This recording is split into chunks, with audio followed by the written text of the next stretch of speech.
Thank you for watching, liking, commenting, sharing, and subscribing right now. Sony recently released the Bloggie. Actually, they released two Bloggies, a PM5 and a CM5. Currently, you are looking at the PM5. I'm actually using the CM5 to record this video, and halfway through, I'm actually going to switch cameras and show you the other one. So again, the PM5 and the CM5. Now they're capable of recording full HD 1080p, that is 1920 by 1080 in MP4 format. Of course, they can also take stills.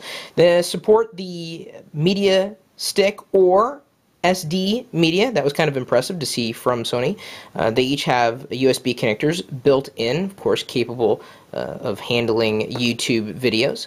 Now what makes the PM5, the one that I'm holding right now, so unique is the swivel screen. And you see, as I swiveled it out, it actually turned on. It's kind of nice.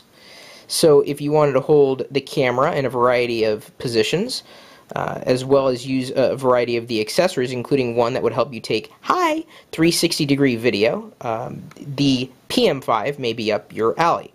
go.tagjag.com/PM5. So initial tests said a lot to me, because I was kind of impressed with the ability to record in 1080p video.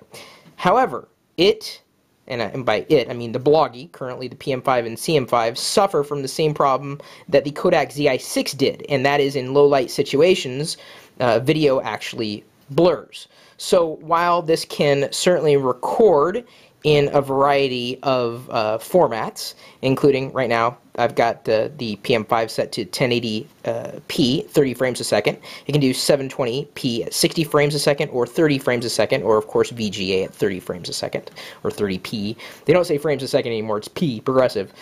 There's a couple of face detection settings that I can toggle, and then of course still photo size as well.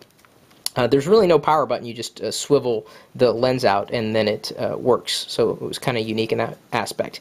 The downfall, though, is that in low light, it is not guaranteed, your video, that is, not guaranteed to be smooth as silk, as earlier demonstrated with ZI6, later fixed with the Kodak ZI8. Price point's not that bad. You know, the video quality's decent. However, another thing that I noticed in toggling between the 720p and 1080p modes, since it doesn't have a wide-angle lens there, I don't know if it's going to demonstrate it very well, but in 1080p, it actually crops out part of the video. Now, this is a problem that exists, well, in my estimation, it's a shortcoming that exists in both the PM5 and CM5. If I go into the menu and toggle video between 1080 at 30 frames a second or 720 at 30 frames a second, you'll notice that I can see a lot more of the object in front of me. So it's like it zoomed in. Well, it didn't actually zoom in, it just cropped out part of the frame. So you have to step even further back from your subject if you intend on recording in 1080p. So I'm going to switch it again just to better illustrate it, holding the camera in the same position. Of course, the TV is not moving any, but you see that there's less of the TV in the frame, or at least I can see that, and not only the PM5 but the CM5 as well. So again, it's unique with the type of swivel lens. It's unique in the sense that it records 1080p, but I don't know if I'm all that impressed with how they've handled I guess the lens factor, not only skipping on a wide-angle lens, but also cropping out part of the video when you're switching to 1080p mode. So that I really wasn't impressed with. I do have to thank Sony, however, at the halfway point, for sending me both Bloggies to review. I will be sending them back. So without further ado, let me switch to the CM5. Ta-da! Do not adjust your screen. I have recorded two video reviews of the Sony Bloggie CM5 that I'm pointing at with the Sony Bloggie PM5, what I'm recording with, and each time it was out of focus. So apparently, while I'm standing the same distance from the CM5 with the PM5 as I was with the CM5 for the PM5, the PM5 doesn't do close-up shots very well at all, so I'm going to cut this part actually short. What sets the CM5 apart other than price is apparently it handles close-up shots better, but it also has a pop-out, or I guess a swivel screen that can be positioned around. It also has HDMI out.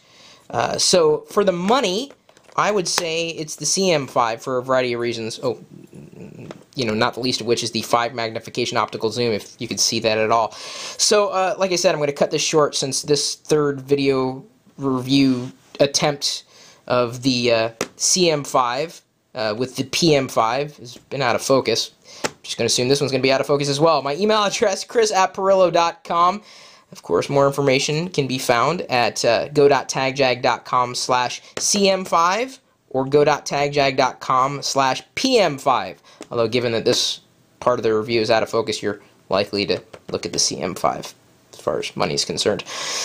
Got a community of tech enthusiasts at geeks.pirillo.com, and of course a chat room where we are typically talking tech 24 hours a day, 7 days a week, in conjunction with a live video feed at live.pirillo.com.